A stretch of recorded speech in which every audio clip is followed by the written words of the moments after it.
台中一个61岁民众规工拢坐在办公，并带去便所，水啉较诚少，所以就定定结石。意思是表示讲，台湾10个人都有一个人有结石的症状，尤其是老人结石的病人是平常时的并倍，主要拢是因为水啉了无够。 天气稍热，就算伫咧室内上班，共款爱注意补充水分。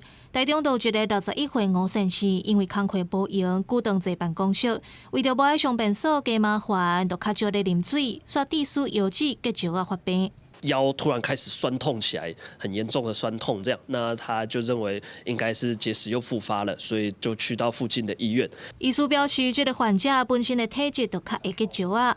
今年3月接受体外浸泡，不过这结石啊，毋若无消毒，颠倒引起腰子肿化。转诊了后，做软式输尿管的镜手术，才豆豆恢复。医师嘛解说，伫咧台湾10个人当中，都有1个人会结石啊，尤其是30岁到50岁的人。 其中男性是女性的2-3倍，若逐年热人结石发病患者是平常时的1倍以上。有时候会啦，但基本上会尽量想办法喝到冰水。我水就是会备在旁边，所以就会提醒自己一天的量要喝多少。营养师嘛讲啊，若准以体重50公斤的人来看，1公斤爱啉30cc 的水，安尼一天就爱啉到7500cc 的水。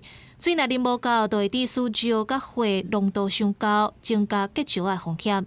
肾结石大部分都是跟我们摄取水分不足有关系。一旦我们水喝得太少，尿液浓度排不出去，我们这些饮食中的沉淀物就容易产生累积。